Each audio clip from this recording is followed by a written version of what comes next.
Hello mga kapit, ito po ang inyong mga lingkod. Ito po si Mama Loy. Ito po si Tita Jex. At ito naman po si Papa O, si Contact niya. Ano pa nga ba? Ang lagi niyong inihirit sa amin. Chika mo na, dali. La la la la la la la la. Chika na namin, dali. Ay nako.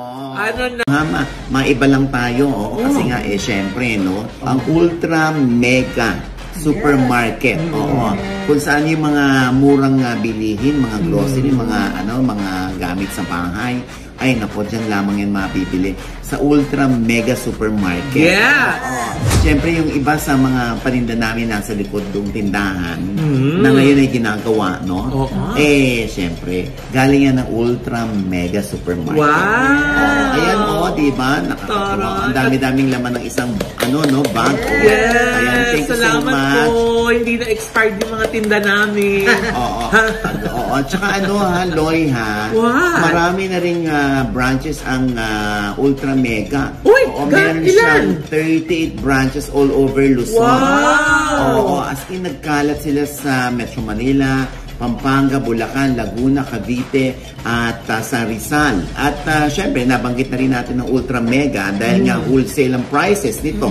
Meron din pala silang wholesale segment na nagdi-distribute ng mga grocery items sa ibang mga businesses then like grocery, supermarkets, mini-marts, at kung saan-saan pa, At meron silang event this coming October 4 and 5 sa Okada. Wow! Taray, dyan si Jex. Yes! Saka si Josa, mani popcorn. Pakita po tayo dyan.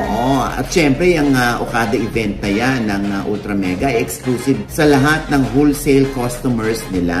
Wow! Abay, balita ko nga, Loy, umawa ka sa upuan mo. Ay, ano to? Diba may kulango? Ay! Sandali na! Joke.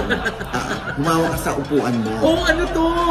Di pa tapos? Dahil may ipararaffle silang 16 na kotse. Ha?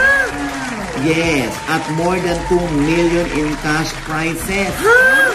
Baka naman, Ultra Mega. 5 lang naman kami. Oo nga, diba? Mano ba naman yung tag-iisang kotse kami? Ayan ang dapat ninyong antabayanan, At dapat makapunta tayo dyan, Yes!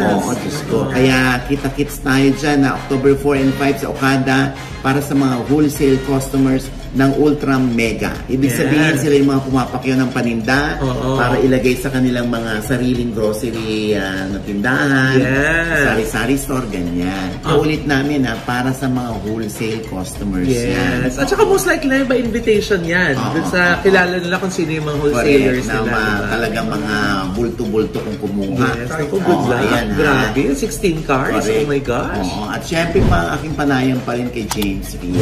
Yes. Ayan, sa OGDS Inspires na nasa I1 TFC na rin po, At syempre pa, ito pa rin po yung lingkod, Papa Osin OGDS, na lagi nagsasabi. At nagpapaalala sa inyo na, sa tuwing gigising po tayo tuwing umaga, huwag po tayong makakalimot na magpasalamat sa Panginoon dahil tayo kanyang ginising. Ibig sabihin, may mission pa rin po tayo sa buhay. Sabay sabing, every gising is a blessing! At ano pa nga bang lagi niyong inihirit sa amin?